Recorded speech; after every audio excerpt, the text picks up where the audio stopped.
Hello, everyone, and welcome to State of Pride. We are trying something new here, so please bear with us. We are broadcasting to Facebook Live and holding a watch room at the same time. This is one of the many of State of events that occur throughout the academic year, sponsored by Student Diversity and Belonging. My name is Samuel Bird. I use any pronouns, and I am the lead coordinator for LGBTQ Campus Life, and I manage the Cal Poly Pride Center. Additionally, I also serve as the vice president of the Gala Pride and Diversity Center located in downtown San Luis Obispo. We are very excited to have you all join us, whether you are tuning in to our Facebook Live broadcast or via our Cal Poly Zoom watch room. We encourage you to ask questions throughout the event, and we will do our best to answer them. If you are on Facebook, simply drop a comment into the live stream feed below. If you are in Zoom, you can direct your questions to my student assistants who will be managing the room, or you can send them over to the live stream at the Facebook Live, our Facebook page. We hope that this will provide you a snapshot of our campus and our community, how we stack up next to our peer universities, and some ways in which we can continue to grow in pride here at Cal Poly. Before we begin, I would like to turn this over to my graduate assistant for LGBTQ student development, Ari Brown.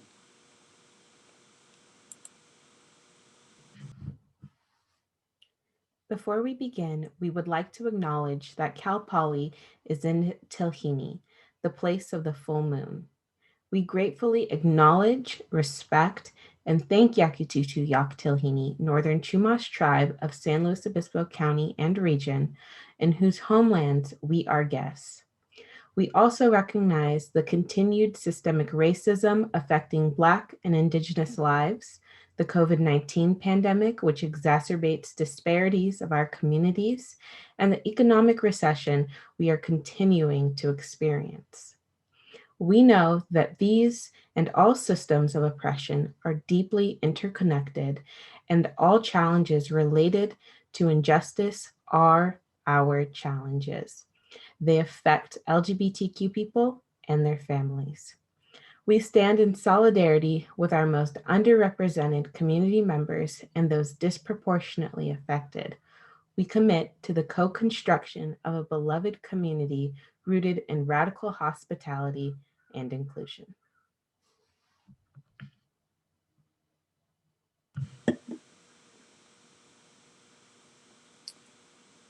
Alrighty, thank you, Ari, for that. And we are now going to turn over to the next portion of our event, and we're going to do an introduction to LGBTQ Campus Life. Before we dive into today's conversation, Ari and I would like to provide you with a brief overview of our area of student affairs.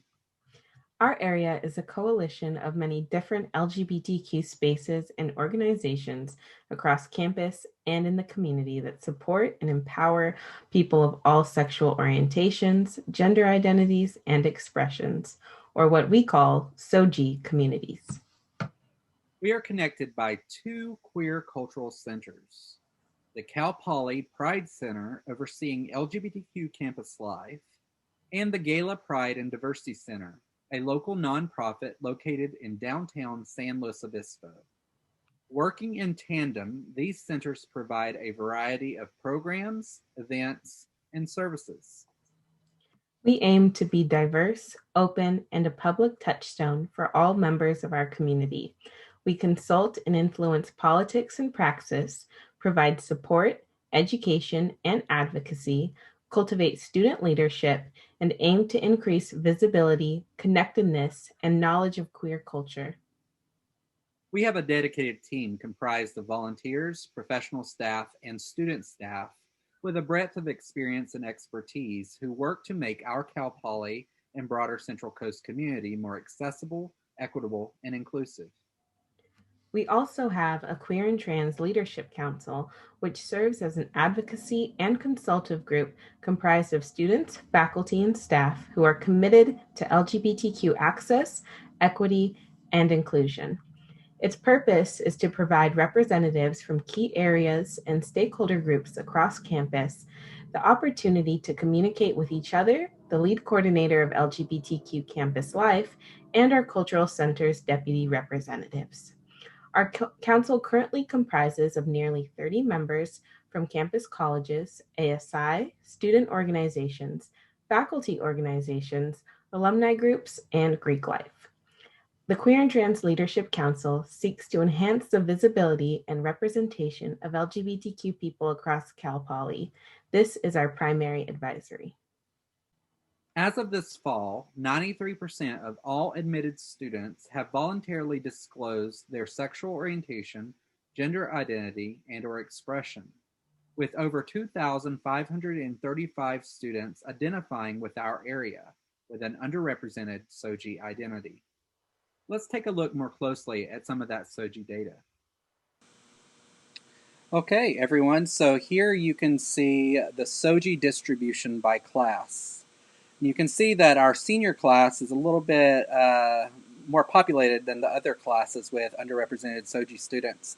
And this is likely because of students maintaining senior standing for multiple years in a row. It could also be that more students are more comfortable coming out at a later stage in their college experience. But yes, you can see kind of the breakdown here by class. Let's look at the colleges.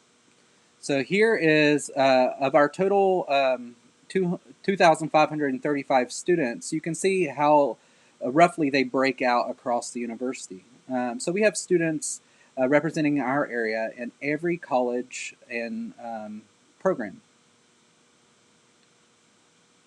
presented here. And we can also see that even further broken out by looking at the college breakdown by class.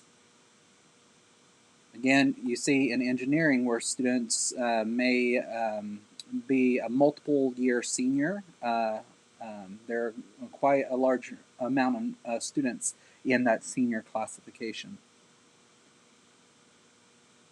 All right, so let's look at a next demographic. This is our breakdown by race. You can see 48% of students identify as white SOGIE students. And then our next largest population is our Asian identifying students, SOGIE students, followed by the Hispanic Native, etc. Okay, let's look at sexual orientation a little bit more closely. Here we have kind of a breakdown of, this is not sexual orientation, this is gender expression.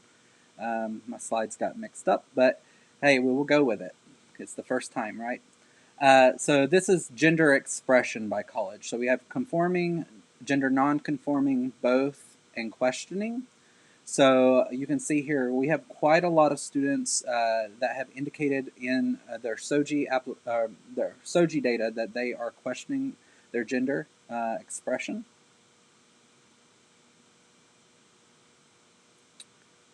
Okay, let's look at, we will look at gender identity now. So these are the options that were presented on the application.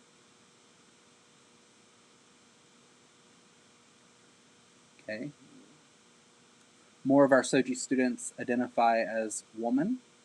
But there is an interesting phenomenon that occurs here too, that because of how the questionnaire is set up, many of our trans students may identify as binary trans folks.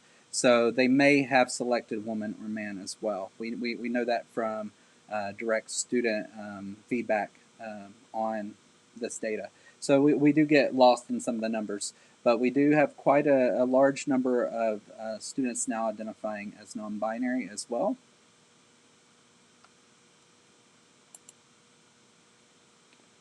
And I need to pull over another slide for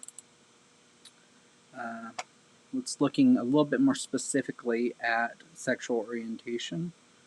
So just give me a moment.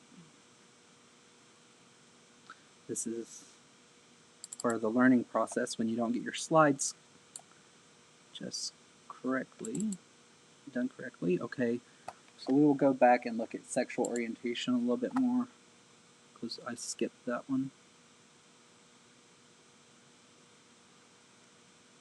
Okay, here is the information around sexual orientation by college.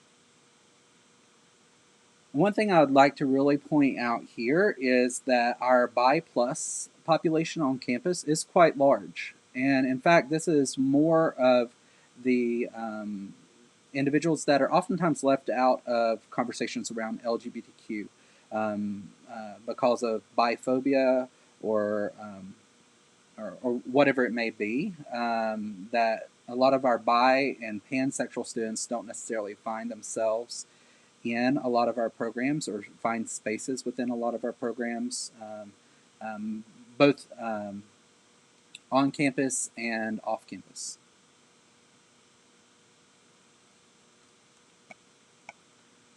You can see the number of ACE students too is quite large on our campus.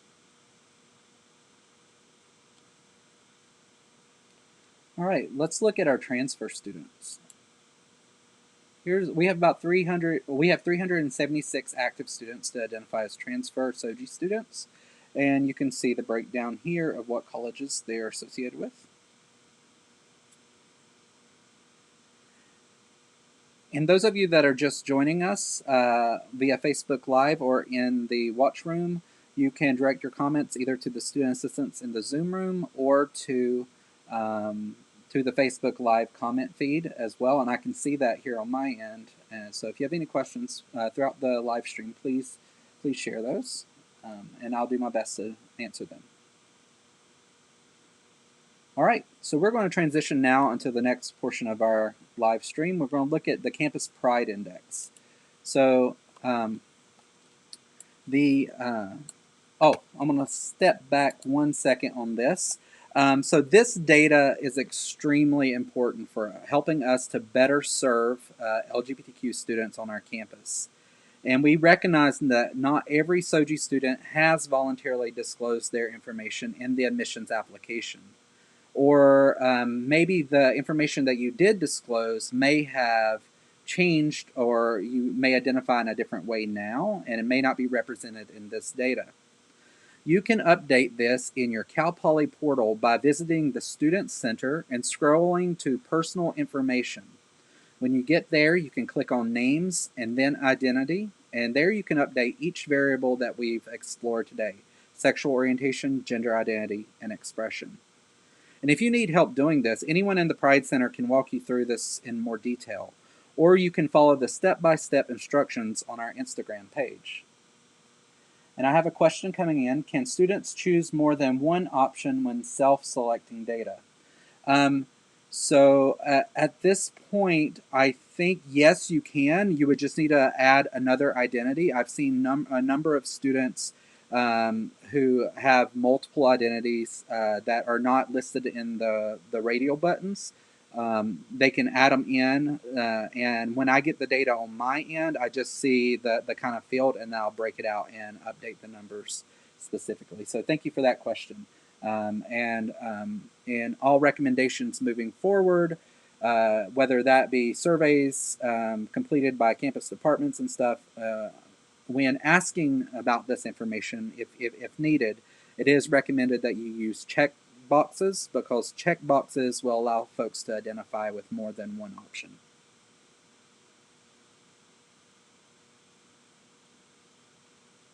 Okay, I think I answered that. And if you have any more specific questions about that, you can reach out directly to me. I also have the ability on the website to do virtual appointments, so we can set it up and look at your specific situation. Can each student select an example, for example, man, and then select trans? I don't think so on how the admissions application, this is ran by the CSUs, but again, many of the folks that are working in LGBT centers have recommended that in all demographic options, whether for surveys or for applications, folks will add check boxes as opposed to radio buttons, which is a forced choice because we do recognize that identity is complex and that folks may identify with more than one category. All right, moving on to the next portion of our live stream. So now I want to transition into looking at how our campus stacks up in comparison to our peer institutions using a benchmarking assessment called the Campus Pride Index. The Campus Pride Index has a strong theoretical research foundation in LGBTQ current programs, practices, and policies for safer, more inclusive campus learning environments. The index tool has been tested extensively since 2001 and recently updated with new higher LGBTQ national benchmarks as recently as 2015. This is a vital tool for assisting campuses, and especially Cal Poly, in learning ways to improve their LGBTQ campus life and ultimately shape the educational experience to be more inclusive, welcoming, and respectful of LGBTQ people and their allies. The index is owned and operated by Campus Pride, the leading national nonprofit organization for student leaders and campus groups working to create more safer, LGBTQ-friendly environments on college and university campuses. So here you can see the categories that were reviewed when we completed the assessment over the past year. And we will examine each of these a little bit more closely. And I'm going to also, while navigating each of these categories, highlight some students, faculty, and staff across campus that are doing some amazing work in this area. In our initial report card, Cal Poly has scored a 3.5 out of 5. We are doing some great things, but we still have more work to do. So let's take a closer look.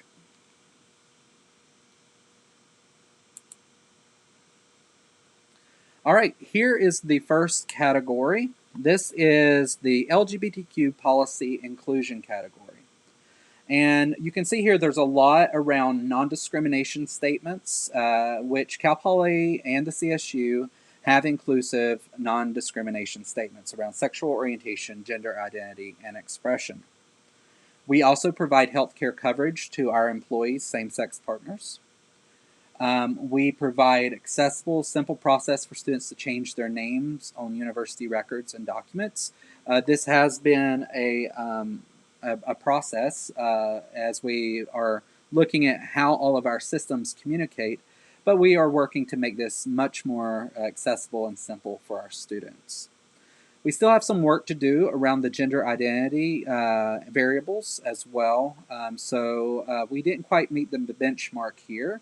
But there is a changing legal landscape and some new legislation that's coming out that's going to have us looking a little bit more intentionally at these areas. We also have the option for students to self-identify sexual orientation on admissions applications and their gender identity and expression. That's the data that we just saw. For a lot of campuses across the United States, that is not possible. Having that level of insight into their student population is a dream for a lot of campuses.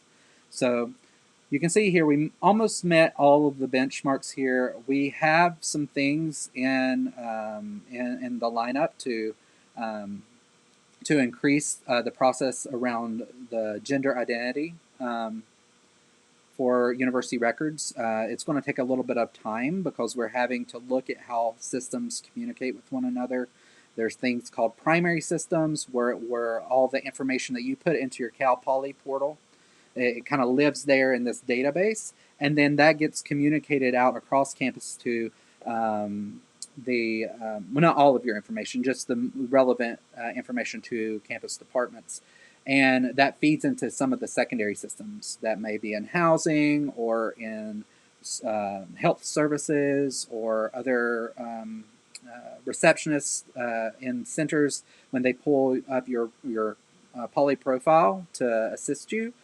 they may be able to see some of pronouns will be something that we are moving pretty forward on to ensure that we can get pronouns out across campus. But these systems don't always communicate. So at some point, that data that you've uploaded and you've done your part and uploaded your Cal Poly portal, it doesn't always transcribe into these secondary systems. And that's really where we have to look across campus, looking at the different forms of software that we use,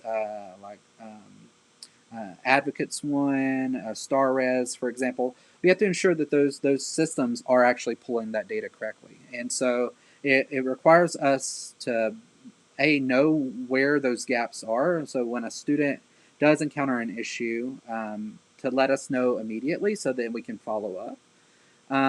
But also, we can be proactive as well. So in our areas, if we are running certain systems, ensuring that we are defaulting to preferred names and not legal names. Preferred names are oftentimes what we call lived names. They may be the names that students actually go by. And this could be for SOGIE students, but it could also be for other students as well, that may just have a name that's just what they live and go by. So ensuring that we have preferred names or the preferred names field generating over the legal name or field can help us mitigate a lot of issues that especially our trans and gender expansive students have to deal with on campus. But as we move pronouns forward too, it can really help ensuring that we don't misgender individuals. So misgendering is when you use the wrong pronouns for an individual that they don't use, and it causes a lot of harm. It actually communicates a bit of disrespect and can create a very isolating environment for individuals. Now, I did want to briefly mention here that there is changing legal landscape happening. So in 2019, the state of California passed the Senate Bill 179, which is called the Gender Recognition Act, which it basically changed everything about how we organize gender in the state of California. It moved us from a binary model where it's man, woman, to a tertiary model, and included a non-binary category that has, it's really an umbrella category that has 12 or so identities underneath it. But it impacts so many different areas of our university, from how we collect data, how we report data, how we organize around gender. We're no longer organizing around a binary structure. So that's something that is changing our campus. There was a recent Supreme Court decision in 2020 that gave a major victory to LGBTQ employees from workplace discrimination. It amended the 1964 Civil Rights Act, which now protects LGBTQ people based on sex. The current presidential or the federal administration, the Biden administration, has released executive orders with regards to Title VII and Title IX. This now, again, adds more protections, but we need to go even beyond these executive orders. So yes, we can take those guidances, but depending on who's in leadership and kind of where their stances are on LGBTQ people, that can shift. And we've seen that happen. We saw it with the military allowing trans people, and then the military didn't allow trans people. And now the military will allow trans folks again in the military. So that's all because of the executive orders. There is something right now in the House called the Equality Act, which is a lot of really great federal protections for LGBTQ people. And it was reintroduced in the 117th Congress, our current Congress, and will be up for a vote tomorrow in the House of Representatives. This passed the House of Representatives a couple of years ago, but it got stalled in the Senate. So if you want more information about the Equality Act, I suggest visiting the HRC and informing yourself, because should this law go into full effect, we can see quite a breadth of new permanent protections with that amendment to all areas of LGBTQ life. Okay, I have some questions coming in. So, is it easier for students and faculty and staff to change email addresses as desired? That's probably a little bit more complicated, but I'm sure that there's a way to go about it. So, if you, yeah, I'm not quite sure if you're talking about the email address itself or the name that's associated with your email address. I've seen students that have been successful at changing their name and still maintaining whatever email address was assigned to them. But if you're encountering that issue, reach out to me specifically, and we will look and figure out what's going on and try to connect you with the right people. Last time someone explored, there was a reference to legal name changes as part of making this request. Um, so I am assuming that you're talking about the preferred name, like on polycards and things like that, other documents at the university. We're working to change policy with regards to that. This is something we're going to look at even more closely this summer. Because we know that that is an issue for many students. So keep your ears peeled because we are looking into that right now. Yeah, so my recommendation, if you are an administrator or a department or you run an organization at Cal Poly, begin to think about how policy inclusion could be implemented into your organization. We're going to move on now to look at institutional commitment and support.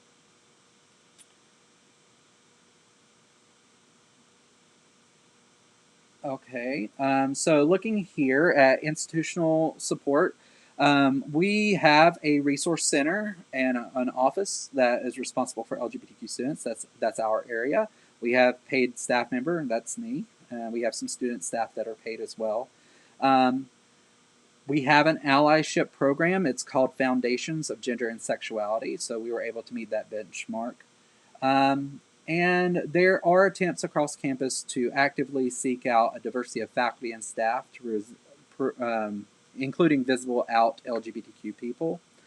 Kind of where we may fall up short right now is, I think it's just kind of where we are in building out our support structures. But we still need a standing advisory committee that deals with LGBTQ issues. Now, before, when we introduced LGBTQ Campus Life, we talked a little bit about the Queer and Trans Leadership Council. That's made up of over 30 students, faculty, staff across campus from different areas. This one really, the benchmark here is really having the ear of a senior level administrator or reporting directly to the president. That's what this standing advisory committee in the benchmark was really addressing. So we have some of the foundational work, and we do report to Assistant Vice President Jamie Patton. Huge shout out to Jamie for all the amazing work he's doing in helping to lead the Student Diversity and Belonging Collective.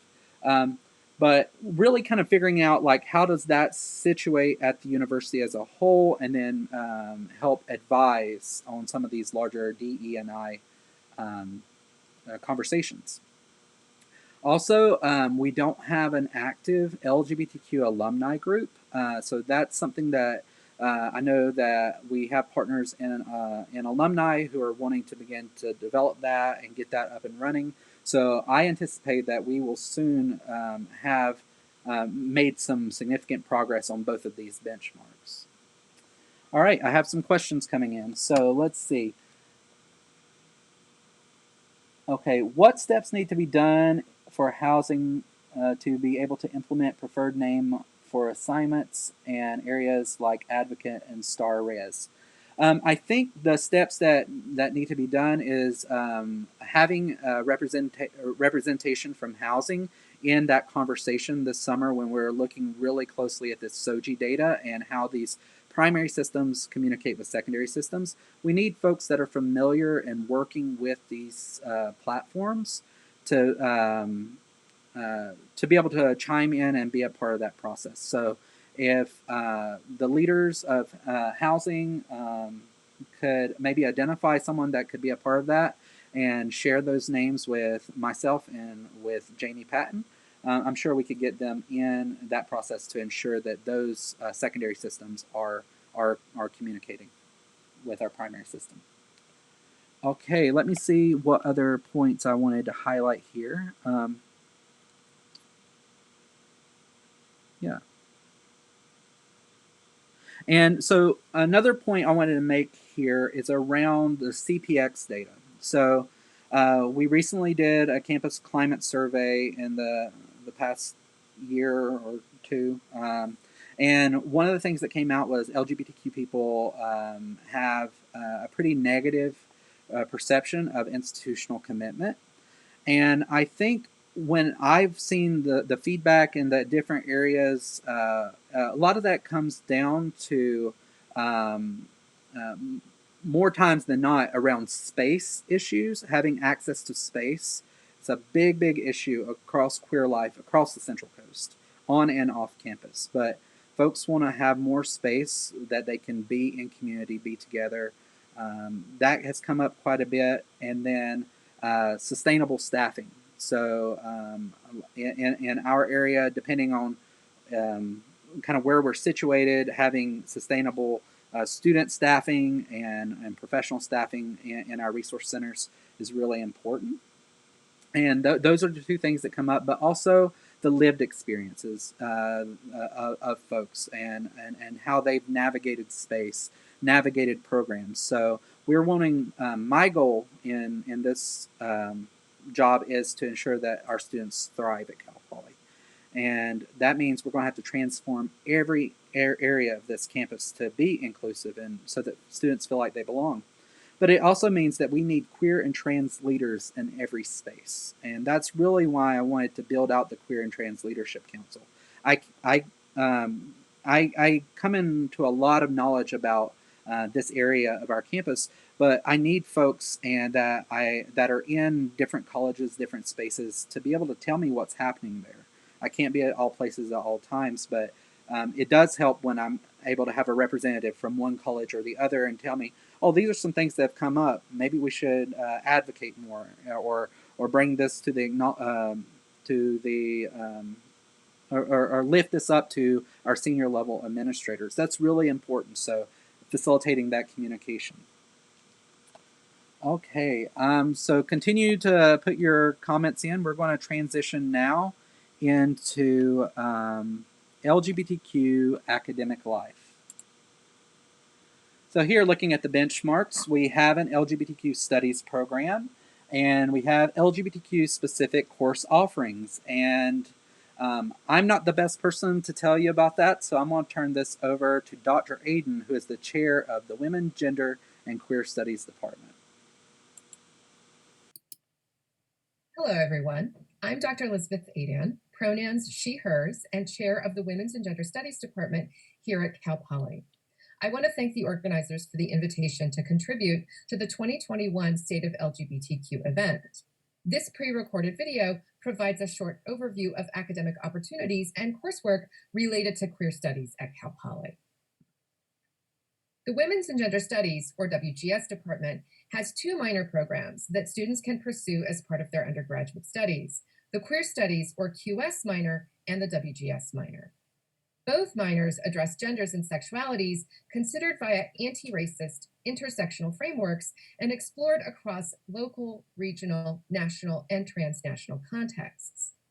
In particular, the QS minor examines the ways that sexuality is central to human societies and focuses on the ways that constructions, experiences, and expressions of sexuality change over time and are lived in relation to interlocking systems of race, ethnicity, socioeconomic status, disability, citizenship status, religion, gender, and related social categories.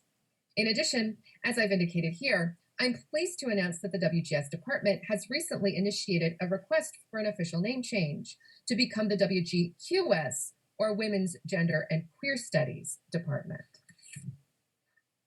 Along with many programs on campus, the department offers the number of courses that focus on queer studies, scholarship, and activism and are part of the QS minor.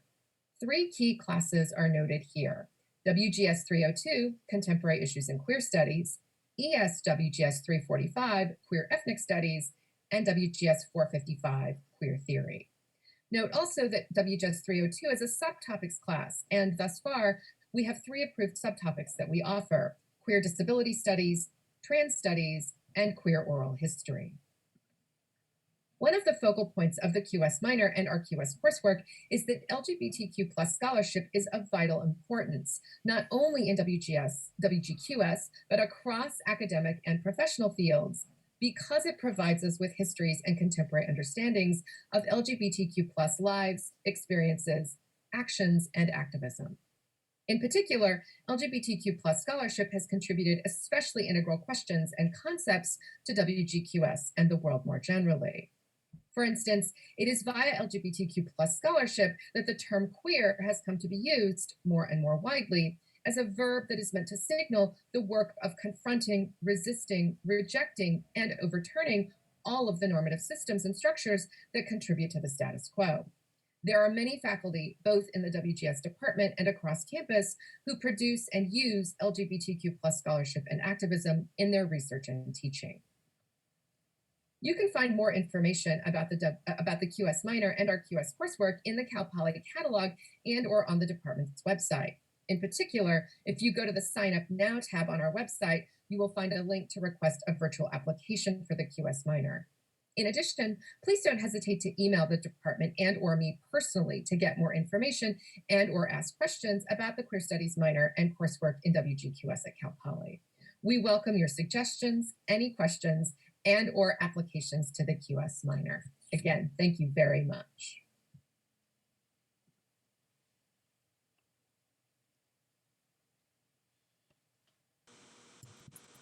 Thank you, Dr. Aiden, for giving us an overview of the Queer Studies program. And thank you to all the staff members that are actually teaching those courses. I hear from students all the time that they really enjoy taking a deeper dive into queer theory through all of those different intersections of the discipline. All right, I'll also want to recognize here a couple of our faculty members that are doing some amazing work. And the first is I'm going to introduce Dr. J. Better Garcia, who's been doing an amazing amount of work in the mental health field with their team in Q Cares. So now I'm going to turn it over to Dr. J. Better Garcia. Hi, folks. My name is Dr. J. Better Garcia. I'm an assistant professor in psychology and child development here at Cal Poly.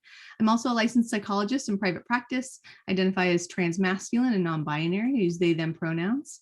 My research focuses on mental health and wellness for queer and trans folks, especially looking at what are the best practices for teaching and training therapists and doctors to provide trans-affirming care. So to do this, I run the Q Cares program at Cal Poly. It stands for Queer Community Action, Research, Education, and Support. It is a community-based program and research team of students and community partners. Right now we have about 18 students on the projects that we're working on. Really just looking across the whole spectrum of mental health and wellness and programming here in San Luis Obispo County. So in 2019, we did a needs assessment with surveys and focus groups and really just exploring what are the mental health and wellness needs of the community and what are some of the barriers to care. So what we found is that folks struggle to feel connected to the community. Sometimes that was the LGBT community within the community, and sometimes that was to the broader San Luis Obispo community. People also talked about really having a hard time finding providers, finding affirming mental health providers. And so we are using that data now to launch some infographics. I have a team of students who have created amazing graphics to really take those data points and the recommendations and submit them back out to the community for some action. So we are hoping to launch those this week or next, and we're really just trying to get this data back out into the hands of our community members and our students so that we can use this data to move projects forward. Part of what it helped us move forward was a slow acceptance project. This is a 9-month training program for therapists in town. We trained 35 folks last year, and we have another 35 this year who are going through this amazing in-depth training on providing affirming care. We also have campus partners and collaborators. Right now, I'm working with some folks looking at using virtual reality technology to actually train therapists and how to use the skills around trans affirming care. So it's very cool, cutting edge projects that students are directly involved in. We're actively engaged with students, with community members, with community partners. If you are interested in getting involved in research or seeing what this process looks like, please feel free to reach out. We have a huge team right now of dedicated students who are doing awesome work. You can find more information at queercares.com. So it's queer and then CARES.com. We also are on social media. Follow us on Instagram, on Facebook, and just stay connected, right? We're trying to figure out what the best mechanisms are to support our students here on campus, but also in town. What's the best way to support our communities to really thrive in terms of mental health and wellness? So thank you so much for your time, and I look forward to hearing from whoever is interested in participating. Thank you so much. Thank you so much. So for those of you that don't know, tomorrow we are having a LGBTQ mental health town hall, and Dr. Better Garcia's work has been instrumental in kind of strategizing and moving our entire county forward. And there is a whole town hall tomorrow where we'll do a deep dive into that work. And I just can't thank Dr. Better Garcia for all the time and energy that went into that. So thank you, and thank you for being such a resource here on Cal Poly's campus. I also want to turn it over and highlight another faculty member who's doing some amazing work in the Central Coast Queer Archive Project.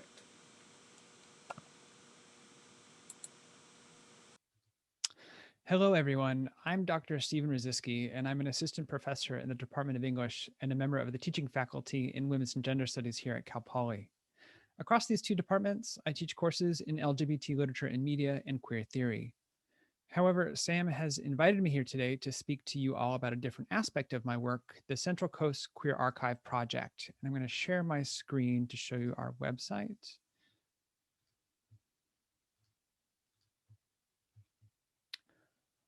Initiated in 2016, the CCQAP is a collaborative, community-based volunteer effort tasked with documenting the lives of queer and trans people living on the Central Coast. The core team consists of myself, documentarian David Weissman, and Dr. Zachary McKiernan, professor of public history at Cuesta College. In addition, we work with a fluctuating group of local college students who play a central role in design, implementation, and production of our projects. Students not only help draft questions and conduct interviews, but also help set up the lights, transcribe the audio tracks, and locate new interview subjects. At the end of the process, these interviews become publicly available via our website, slowqueerarchive.org. To date, we've completed 2 original interviews, one with Lisa Dean, the former co-owner and manager of Breezes, the last dedicated queer bar to exist in San Luis Obispo. This interview, conducted by Powerhouse Cal Poly alum Autumn Ford, is now available on our website.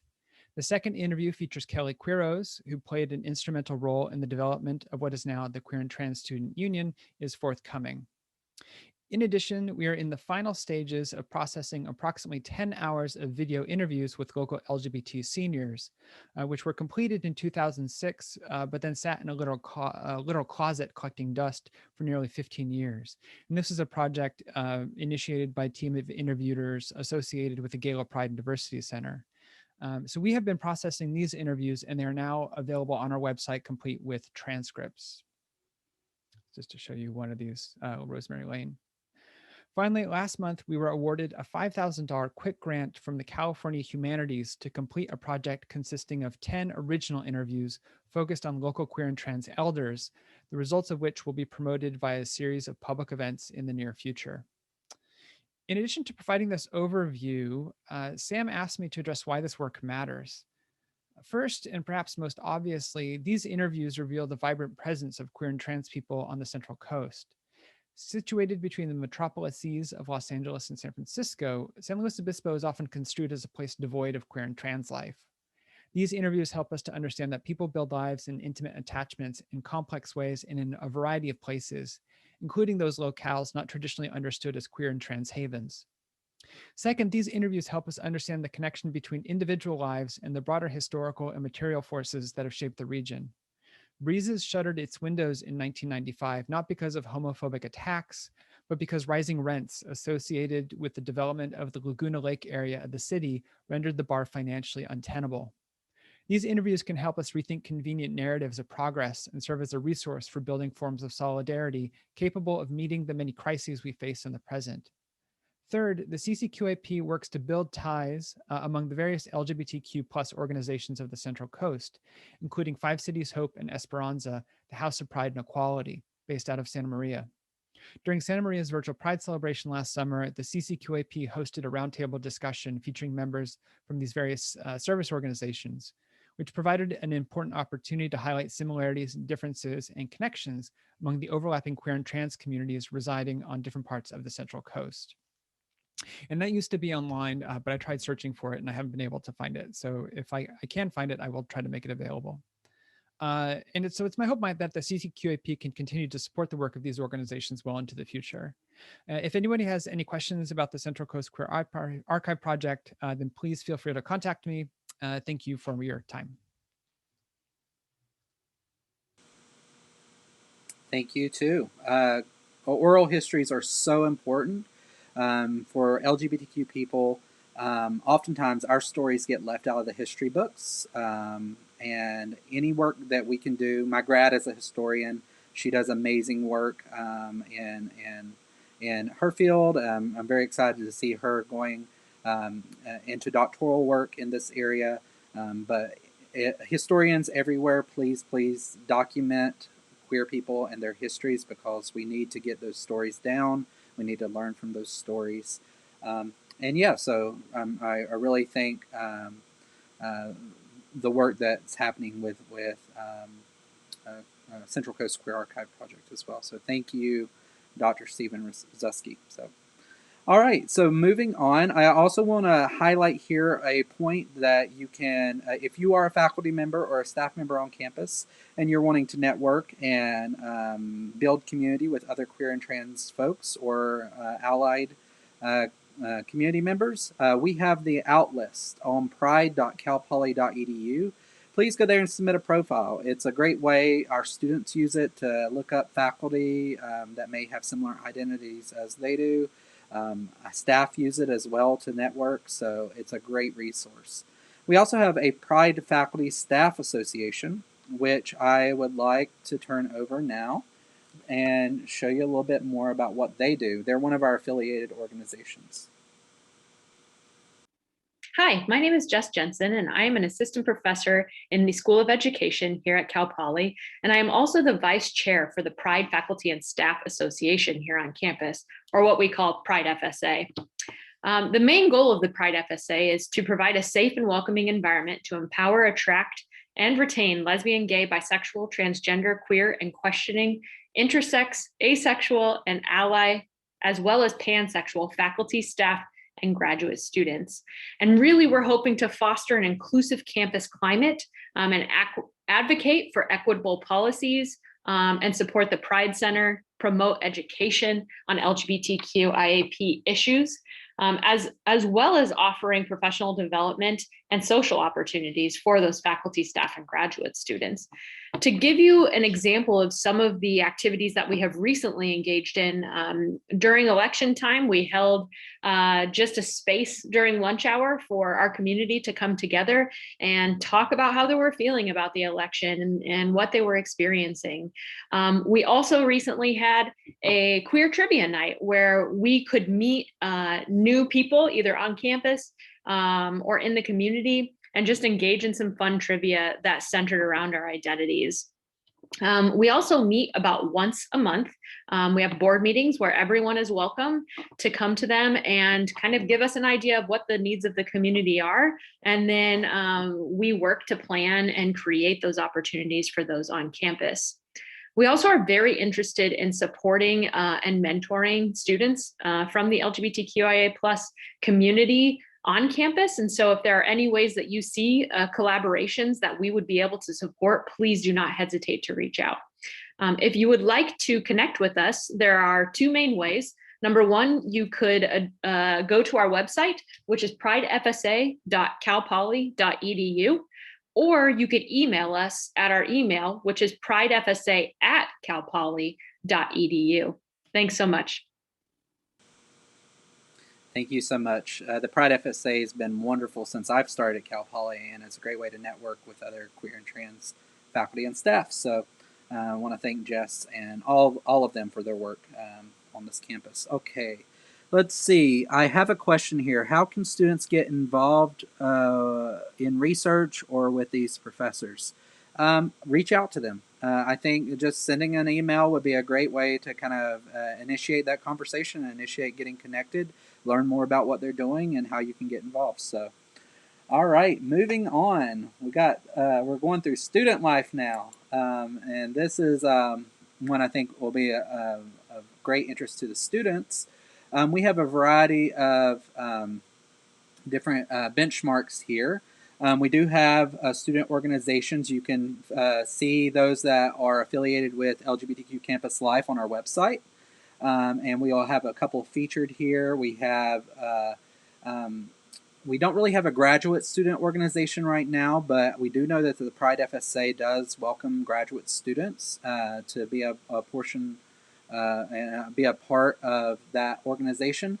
And it may be something that we look into because we do know that that's one of the benchmarks we need to hit in student life here. So also on here, an LGBTQ social fraternity and sorority. We don't have one yet, but there are a lot of cuties in fraternity and sorority life, and they are beginning to mobilize, and I really want to thank our partners in that area for making this a priority and wanting to help curate and set those groups up. So some movement there.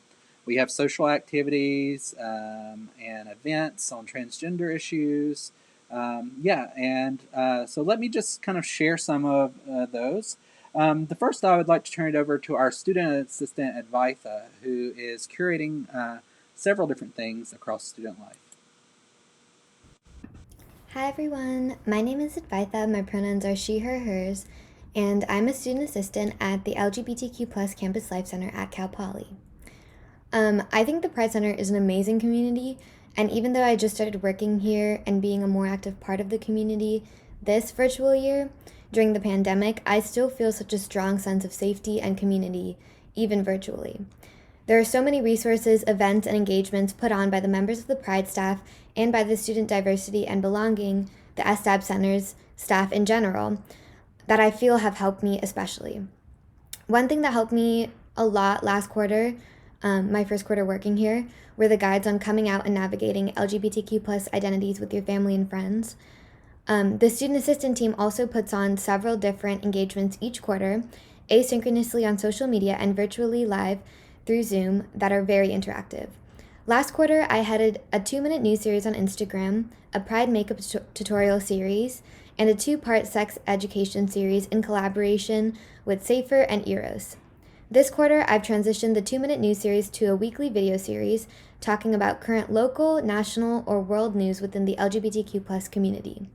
I've also started the Queer Creative Showcase, which is a weekly series that showcases community members' various creative talents, from music to art to fashion, etc. And expression through the arts and through creative means is very important to me, which is why I love seeing other people create content and create community and healing and space through sharing their passions and unique talents. If you would like to get involved with that series, please feel free to DM the @Cal Poly Pride Center on Instagram or use the link in the link tree of our Instagram to sign up for a week to showcase your talent. In general, if you would like to get involved with our center, please feel free to DM, email, or use the appointment link in the link tree as well.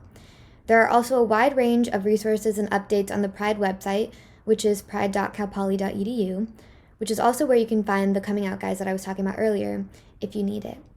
Thank you so much, and I hope to continue to be able to create content for this amazing community. I love Advaitha. She's so amazing. And one of the things that Advaitha pointed out was our coming out guides. And those are all on our website as well at pride.calpoly.edu. we know a lot of students have to navigate coming out, and it's not a one-time event. It's a lifelong series of events. And these guides can be really helpful and informative in shaping your own coming out plans for the spaces that you may have to navigate. So also some really great makeup tutorials and advice that's kind of like our weekly reporter giving us the news. So great job. Abigail is one of our other student assistants, and they run our umbrella program. So I'm going to invite Abigail to share more. Hi all, my name is Abigail Wilkins. My pronouns are they, them, theirs, and ze, them, zir. I am a third-year graphic communication major with an English minor, and I am a student assistant at the Pride Center. My main project with Pride this year is Umbrella. Umbrella is a space that aims to support transgender, non-binary, genderqueer, gender non-conforming, and gender questioning individuals. This quarter, Umbrella is actually a collaboration between Pride and the Gender Equity Center, and that has been a huge success, which is really exciting and just totally awesome all around. We've been alternating between hosting Zoom meetings, which are aimed to build community and provide support, and on the weeks between we do Instagram Lives, which are aimed to be more fun and educational to provide a well-balanced resource group for our trans community. To learn more about Umbrella and get involved, you can email me at abwilkin@calpoly.edu. This quarter, I'm also running an embroidery workshop, teaching strategies that are accessible to any skill level on Instagram Live. Those are all available on our IGTV. My advice to LGBTQ plus students at Cal Poly is to find your people. Being queer at college can be really hard, or it can be a really joyful experience, and having a supportive friend group and knowing the resources available to you can make all the difference. Yay, thank you. And one of the things that Abigail mentioned there was chosen and found families and finding a support group. That's so important, and something that we're really going to have to emphasize, I think, after we move out of COVID is adding more social spaces so you can build those connections. And that's definitely on our radar as we transition back to in-person programming. So definitely thank Abigail for all of their work. And now we're going to move on to Declan, another student, who will share a little bit more about what they're involved in. Hi, my name is Declan Galley. I'm a student assistant in the LGBTQ Campus Life this year. I'm a second-year student in music and city and regional planning.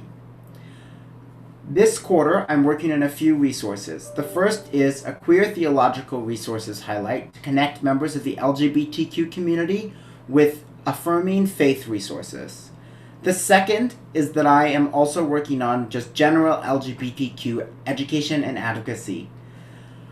I wanted to talk a little bit about how I found my community here at Cal Poly. I found my community by being a part of the Pride dorms as a freshman, and really found my current roommates and my friends through that dorm. I also found my community and built my community by hanging out in LGBTQ Campus Life. We normally have a space that's open to students to hang out, but we currently don't have a physical space due to COVID, but we are creating virtual space for students to hang out. I also wanted to talk about a few things that I think that could be done in the university to improve LGBTQ campus life. The first is creating a standing advisory board that would advise the president on LGBTQ related issues. I also think that the creation of nonviolent student response teams that specialize in LGBTQ issues would also be very helpful. These teams would be separate from the Cal Poly Police Department and would work specifically on responding to issues of LGBTQ students. Thank you so much, and have a good day. Again, I think Declan right there hit one of our benchmarks, the advisory board. And I've heard students speak quite a bit about response teams, and especially university housing when there are issues that would sometimes be referred out to UPD. Our students are wanting to see more of a community approach to addressing some situations. So those are some great recommendations for the university. I also want to kind of talk a little bit about our students that are not necessarily affiliated with LGBTQ Campus Life or the Pride Center, but are just cultivating their own spaces. And I was reading the Mustang News, and I saw these two, and I started listening to their podcast, and I was very excited about what they were trying to accomplish. And so I'm going to turn it over now to Daniel and Dante, who will share a little bit more about Versatility, the podcast. How's it going, everyone? My name is Daniel. My pronouns are he, him, his. It is Dante over here. My pronouns are also he, him, his. Yeah, we're your hosts for the podcast called Versatility, a podcast for it all. Yes. A little bit about ourselves. We are both seniors here at Cal Poly. I am a business administration concentration major. Same thing. I am construction management. Yeah, and I'm involved in a couple of things at Cal Poly. I'm a D1 athlete here. I'm on the swim team. Maybe a swimmer now, just because I finished my last swimming ever, which is kind of insane. A milestone for sure. Yeah. I swam on the D1 team as well my freshman year, and then I said, cut. Yeah, that's how we met. That's how we met, yeah. Since then, I've gotten involved with a few clubs within my major. I picked up a minor along the way in real estate, which is awesome. Recommend. And I studied abroad in Barcelona. I've done random things here and there, kind of all over the place. But yeah, love it. But one night, just randomly, I was listening to a few podcasts out there, just trying to see like what representation was out there for the LGBT community. And I couldn't find anything that I kind of vibed with. So I called my bestie, insert bestie, and we just kind of talked about it, like, why don't we just start our own podcast? You know, and we did it. We did it. We executed. Yeah, it took a few trial and errors. We got some equipment. We set up camp right here in his living room. The studio. Welcome This to is the it. studio. Behind the scenes. Yeah.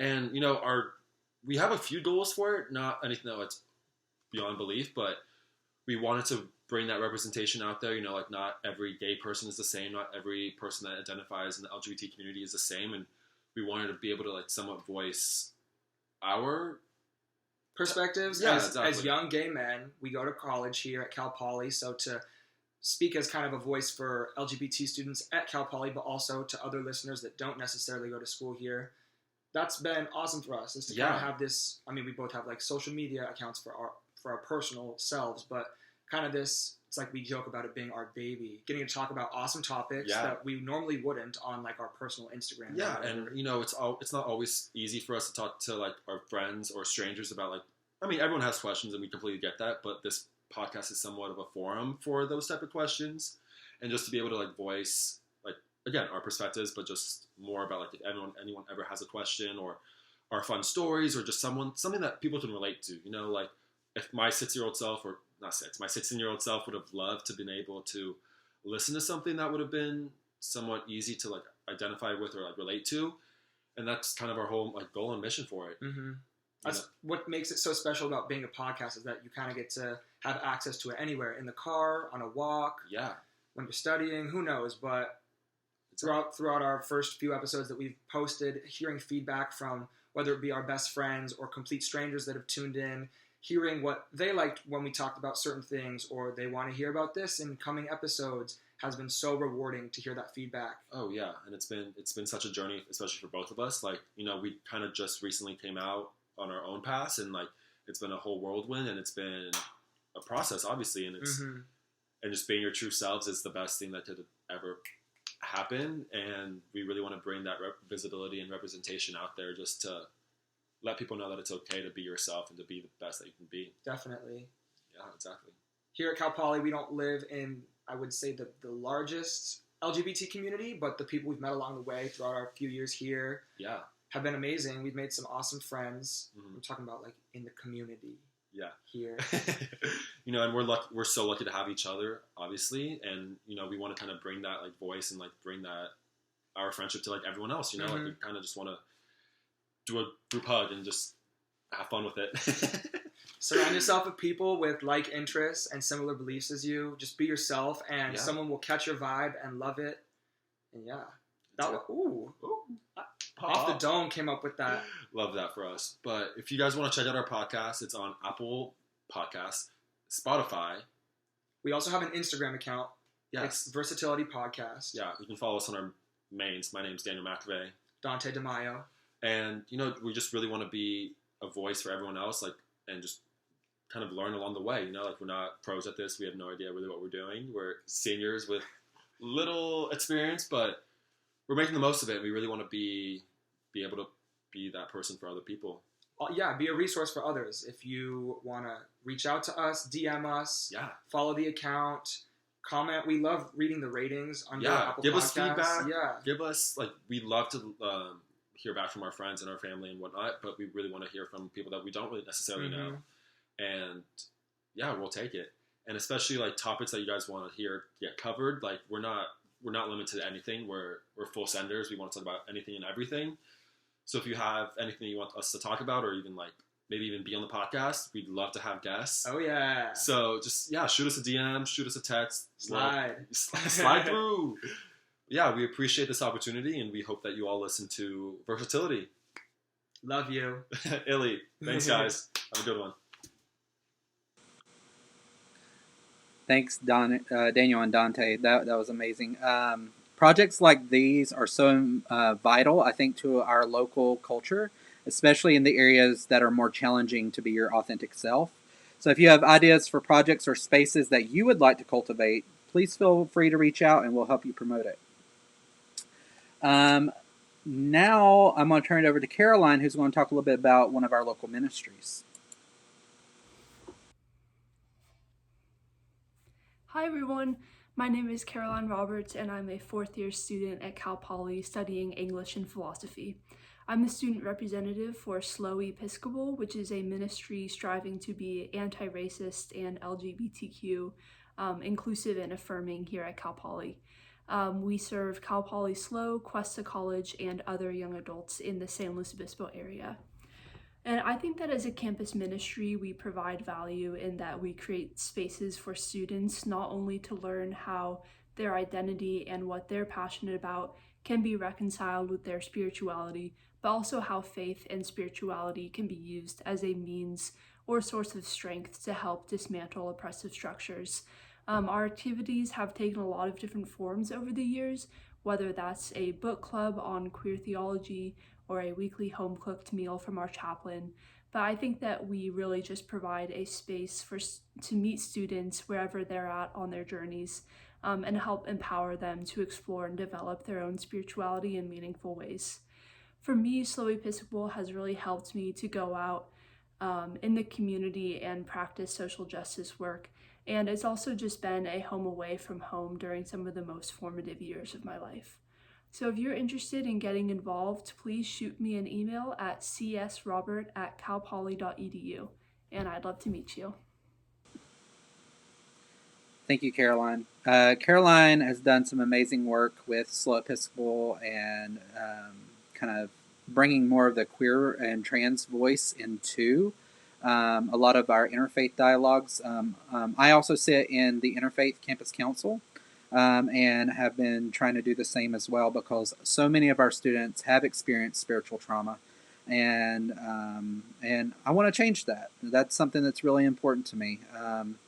And so thank you, Caroline. And now I'm going to turn it over to, let's see who's next. Carl. So Carl's going to talk a little bit about Cal Poly Drag Club. Hello, my name is Carl Zeber. I'm a mathematics grad student here at Cal Poly Slow, and I am the current drag club president. Now, the drag club, our main project is that we host quarterly drag shows, at least when there's not a pandemic happening. Now, we host drag shows for several reasons. First off, drag shows are a place where people of all ages can come and interact and be a part of the queer community. So, for example, we had a show a couple quarters ago where a mom brought her little girl, like 4 years old. She was so cute. Every time a queen came on, she would call them princesses. She was so excited to see us. And that's the kind of thing that we love to see. We love to create a place where everyone can come together of all ages, families too, and participate in the queer community in like a constructive, safe, artistic way. And we also host drag shows because it serves as a connection to the larger Central Coast drag community. So for example, the local drag troupe in SLO, the SLO Queerdos, they host a show, or they used to when there wasn't a pandemic, they would host this show called the Fresh Cuts Show, where they would take amateur queens who weren't on their usual lineup, and they would invite them to participate in a show and compete for a spot on their lineup. And these queens were often queens who came from our club. Now, this serves as like a direct bridge between the campus queer community and the larger Central Coast drag community and the Central Coast queer community in general. And so it's this wonderful interface between the two. And we also host shows because it's a place where people can come and just explore and celebrate queerness through gender-based art. And we really, really love creating that space for people. And in fact, some of our long-term goals are to give queer folk an avenue for self-expression and self-exploration in this safe, artistic environment. And we also are very dedicated to creating a queer community focused on art, collaboration, and mutual support. We also are really dedicated to, over time, through these drag shows, shifting the campus community and the campus culture to be a lot more queer-friendly by exposing the campus to this particular facet of queer culture through drag shows, and to really get them engaged, involved, and just in general help them understand what the queer community is about and what we need and what we value. Now, we're super excited to return when we can, when the pandemic is in full swing, and I really hope to see you at a future show. And if you want to learn more, you can go to our Instagram, which is CP, the letters CP Drag Club, or you can go to our website, which is cpdragclub.org. Thank you so much, Carl. Carl has been amazing over the past couple of years in helping me kind of orient and learn more about the campus. The drag club, I serve as the advisor for it. They do amazing shows, turn out more students to those shows than any other program, so I'm very thankful to have them, and they're doing some amazing work making that bridge between the community and the campus as well. Another student that's doing that type of work is our very own Pride Ambassador, Isla. Hello, my name is Isla Moncrief, pronouns she, they, and I'm chairing for the Central Coast Pride Committee as an ambassador for the Pride Center. The Pride Committee is coordinated by the Gala Pride and Diversity Center, our off-campus partners for the larger LGBTQ community in San Luis Obispo County.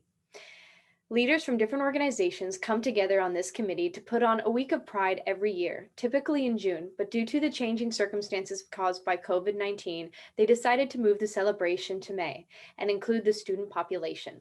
So we are taking this opportunity to engage and connect our campus community to San Luis Obispo through a week centered on joy and empowerment, celebrating the many facets of LGBTQ plus identity.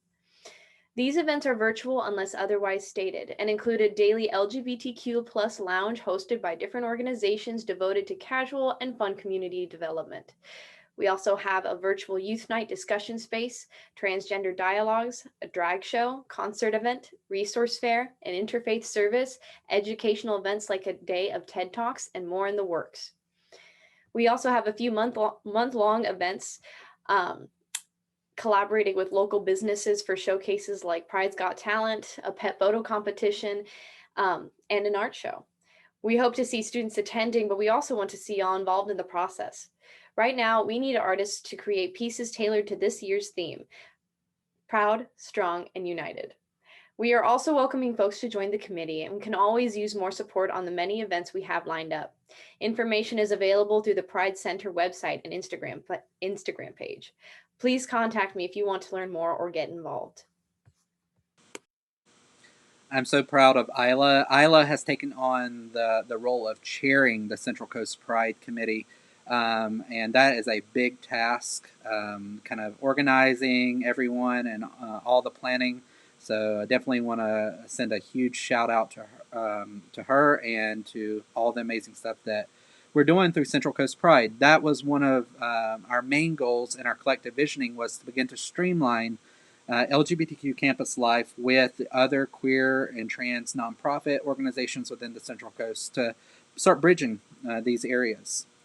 The last thing on here, I just want to make a note before we transition into the next segment, is around career services. And another huge thank you to our career services team, the staff from the Kennedy Library, and one of our other affiliated student organizations, OPEN, which stands for Out Professionals Engagement Network, for all their work in really bringing attention to the career areas.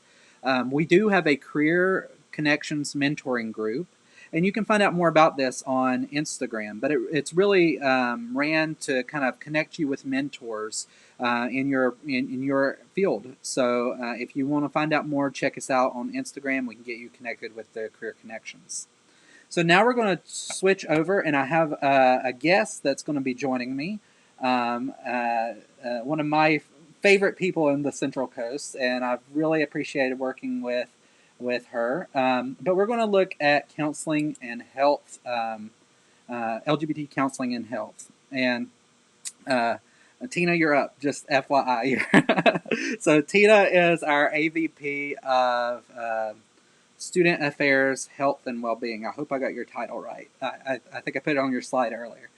But we've been working collectively, and I know she's been working with her team to really advance the area, and I just want to give a huge amount of kudos to the Campus Health and Wellbeing team across the board, because we've seen a lot of really great things come out of this area, and we do have some areas here that you note we still have benchmarks to meet.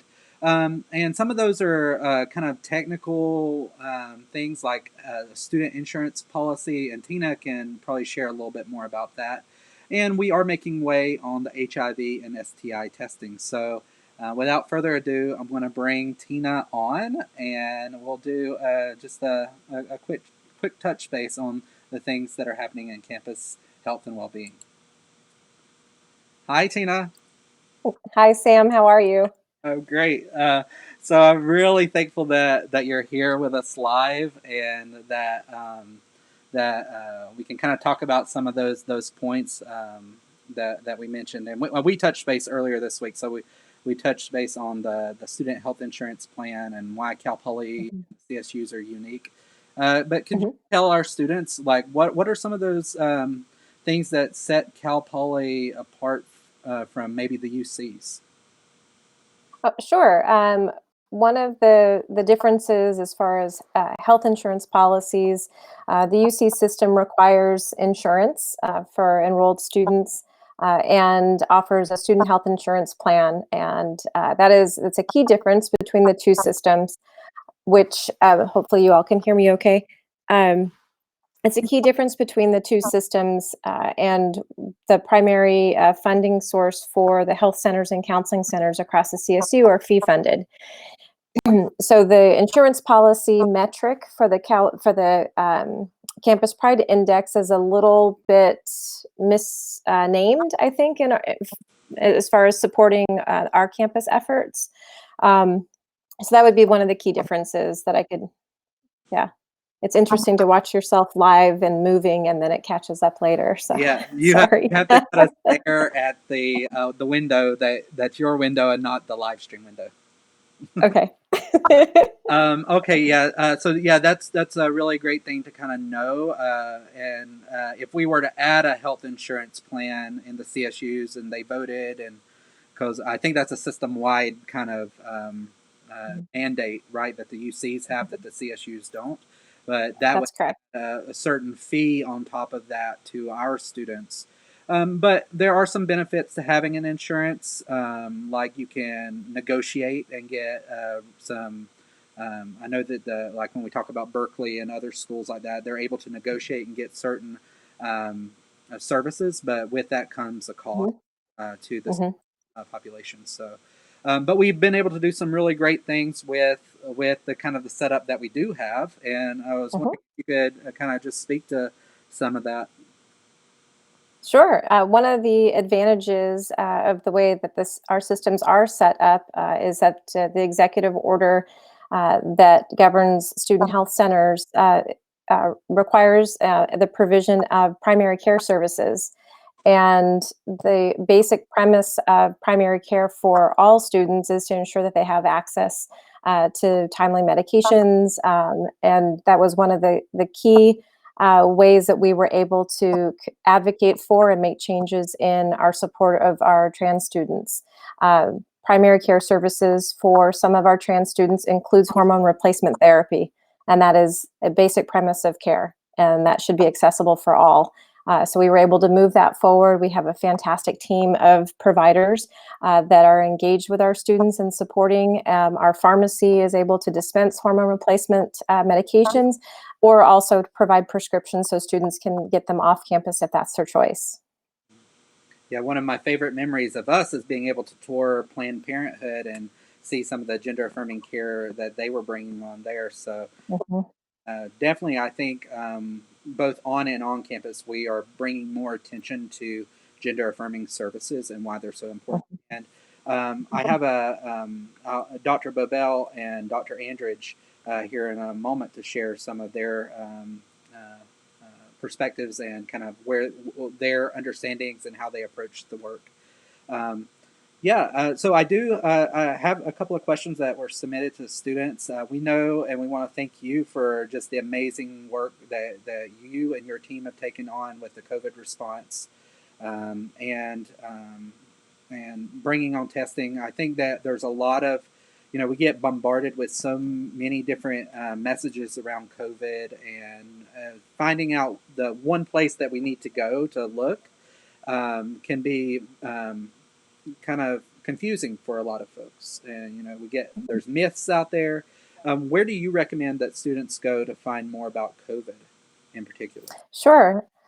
There are a number of resources, one of which is our primary COVID response webpage, sponsored from the campus perspective.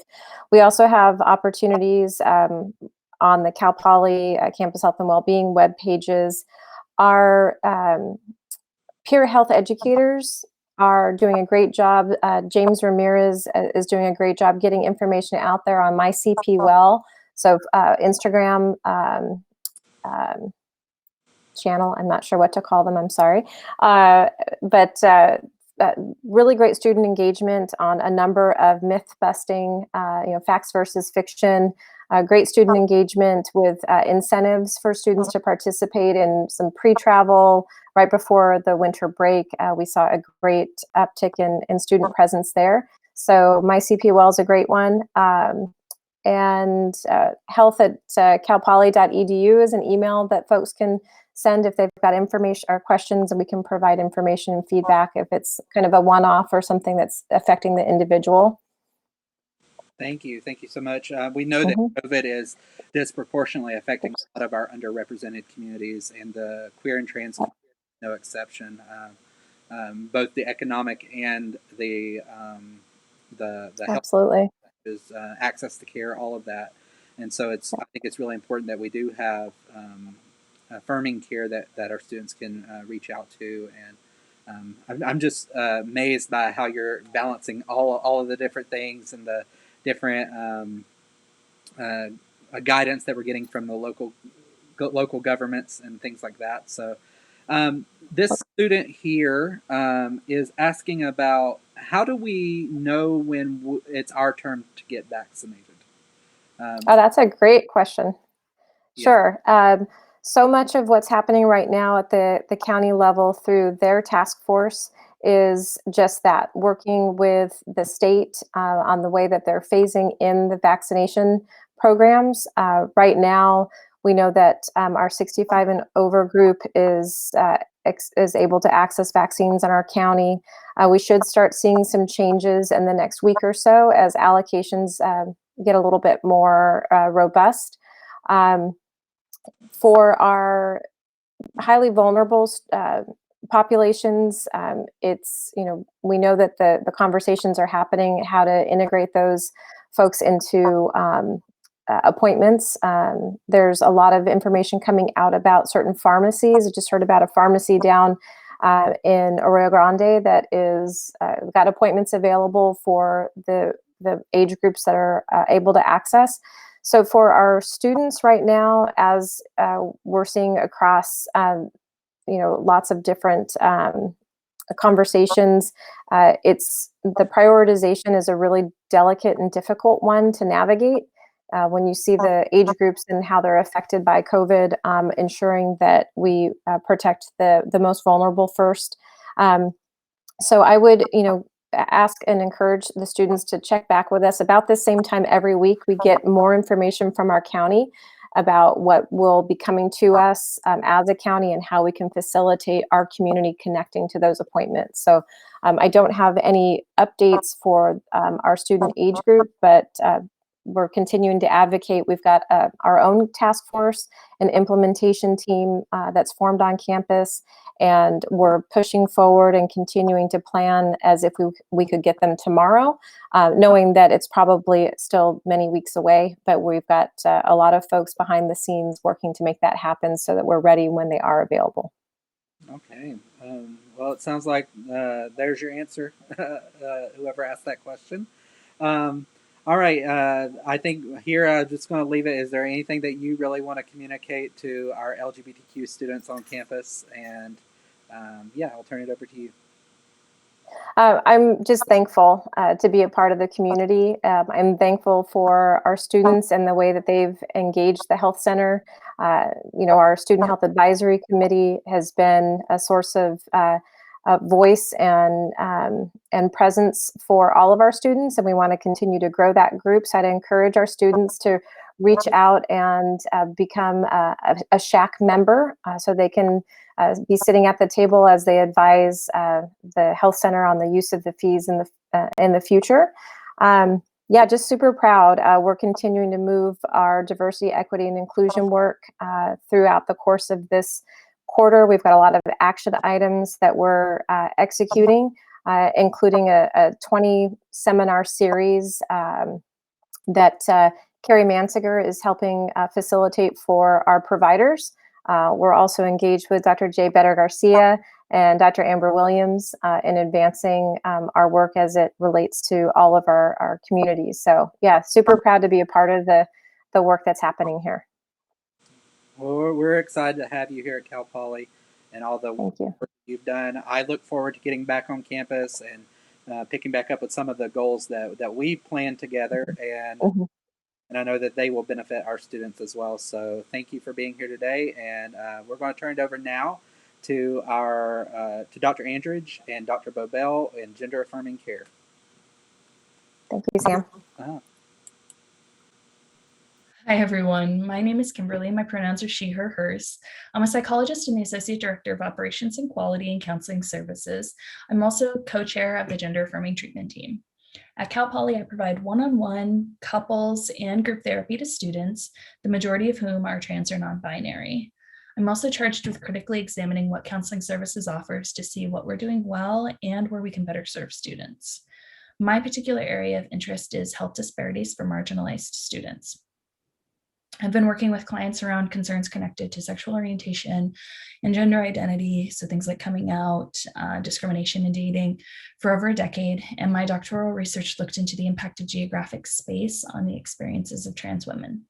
I'm an active member of WPATH and receive ongoing trainings through them, Gender Spectrum, and several other national organizations each year.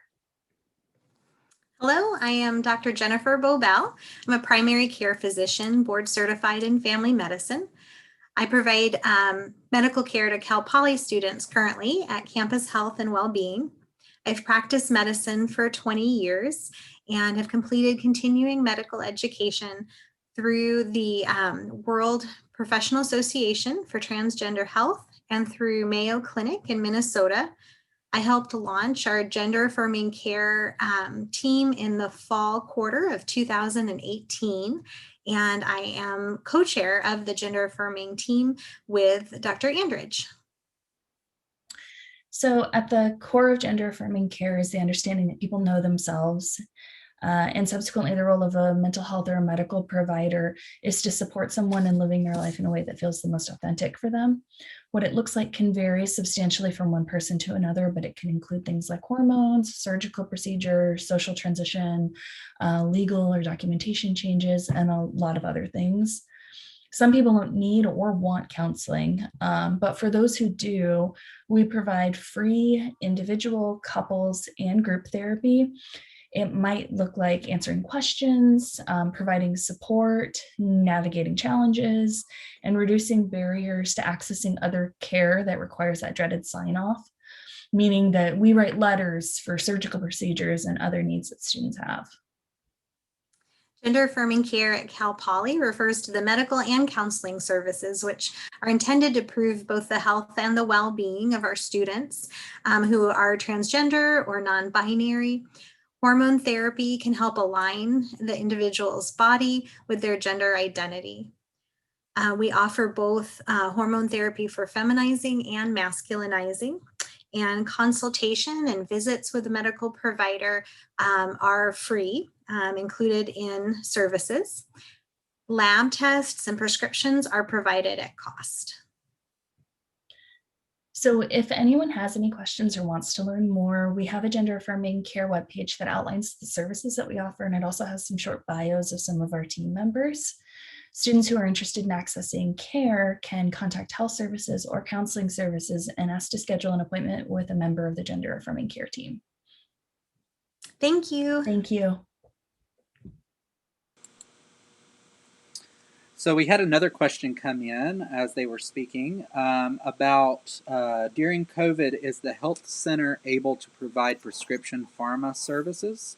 And I think I still have you. I think I still have you on, Tina. So let me mute you. 1 second. Oh, do you want to speak? Just speak it out. Sure. Sure. I misunderstood the question, Sam. I'm sorry, and I'm so glad I wasn't talking. Prescription pharma services. We are able to send prescriptions off campus if students need that to a local pharmacy. So if that's the question, then yes, I gave you the right answer. Okay. So yeah, there's your answer. Okay, thank you, Tina, again for that and for joining us today. We're going to transition now over to housing and residence life. So bye, Tina. All right, so looking at our benchmarks across housing, we have some really great things that we've done with housing, in particular with our Pride residential learning communities and having dedicated Pride resident assistants.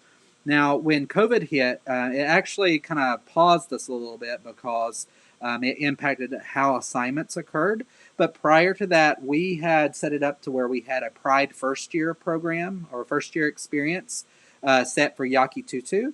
We had a Pride leadership program for our continuing students and a Pride transfer program in Poly Canyon Village. And we're hoping to bring all of those back on once we transition back into in-person residential campus. So some really great work. We still have RAs that are affiliated with LGBTQ Campus Life that are holding discords and some various other programming within the current housing population. So they are great resources. You can find those students on our website at pride.calpoly.edu. But you can see here that one of the areas where we didn't quite meet the benchmarks is around single occupancy shower facilities. And that really comes down to some older facilities. All of our newer facilities that we'll be bringing online in the future will likely meet the new code requirements in the state of California that have that, like the amazing facilities that we have in the Yaki Tutu residential complex. So yeah, that's one we're really going to have to kind of work with over time as with our housing team and conversions and but yeah, for pretty much our house, we have quite a lot of housing options available to students. So just to be explicitly clear, LGBTQ students can live in any area of university housing. In your application, you can indicate whether or not you want to be clustered together with other folks that identify as LGBTQ in these clusters, or you can join one of our formal Pride communities. And to talk a little bit more about some housing specific things, here's one of our Pride ambassadors and second year RA, Leah.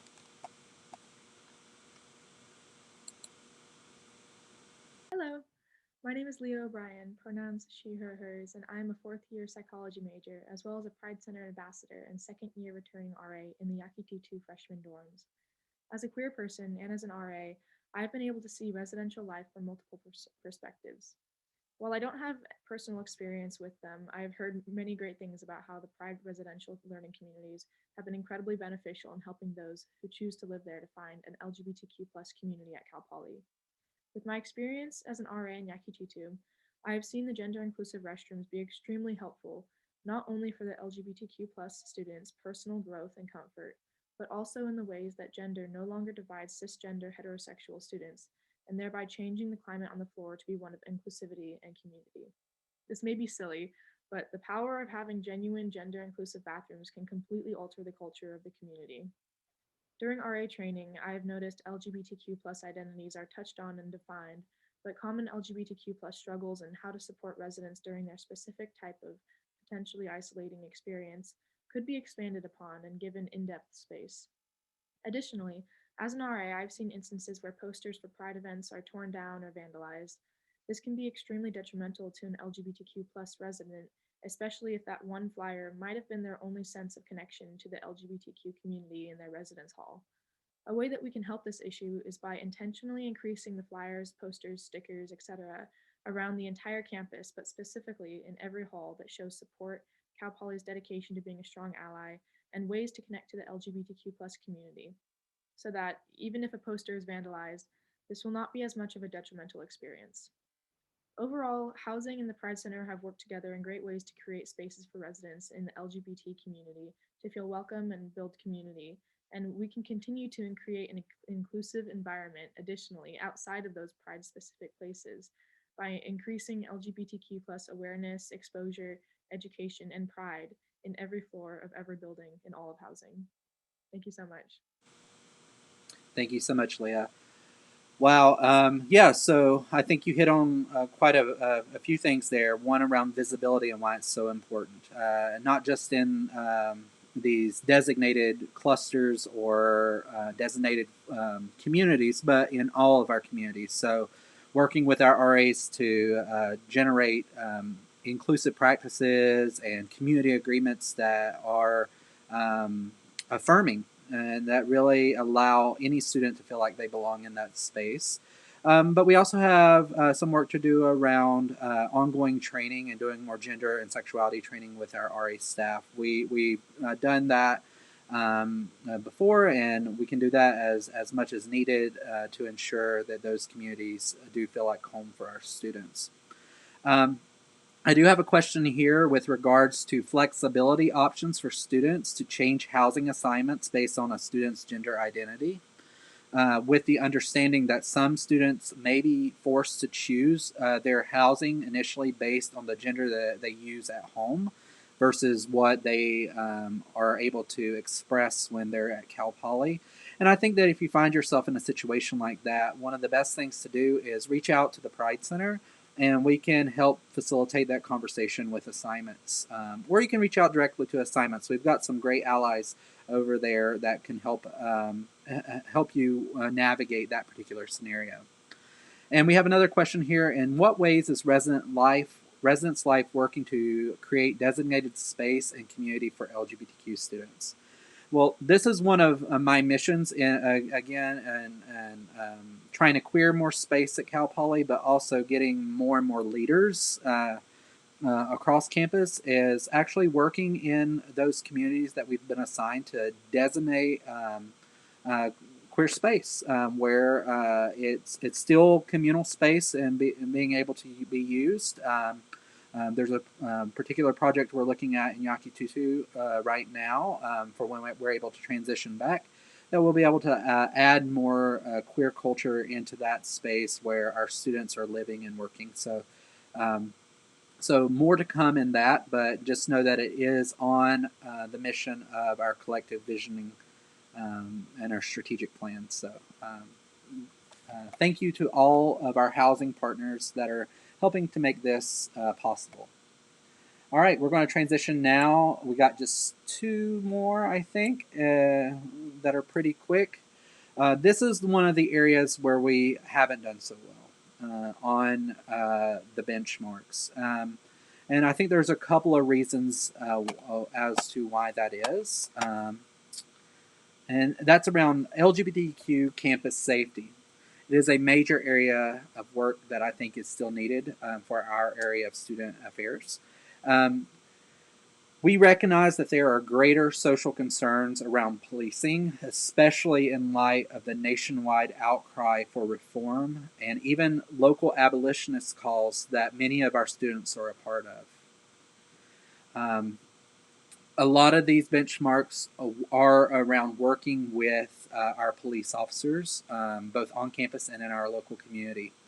And that requires ongoing trainings around hate crime prevention, outreach to LGBTQ students and their organizations, and navigating that. I know for many, it can be very traumatic to even be in spaces with police officers. Doing more intentional training around sexual orientation, gender identity, and expression with our officers. So those are all benchmarks, and one of the reasons we haven't quite met them, our UPD may have done some of these trainings on their own. We just haven't really established a strong relationship between our offices, and there's been a lot of turnover in student diversity and belonging. But this is an area that we're going to be exploring a little bit more closely. I have done a lot of work with our local city of San Luis Obispo and our involvement with a group called PACT, which is Police and Community Together. And there's a lot of different community leaders from underrepresented organizations and groups that come together to help provide connection with our police officers and more information about working with our communities. And that doesn't necessarily mean that we condone all actions of police officers or kind of their approach to policing. In fact, a lot of what we've seen nationwide, there's a lot that we could reform. But we do want to at least establish those connections for our students in particular, and advocating for our students. So some more work is needed here, and that aside, one of the things I really want to elevate and celebrate is our partnership with SAFER. They are amazing partners. We do a variety of partner programs and things like that every term. There's some amazing leaders over there, and so supporting victims of LGBTQ sexual violence and partner violence is very much at the forefront of their work and our work together. So definitely want to emphasize that. Let's see. And I think I addressed some of the conversation or the questions here, Ken.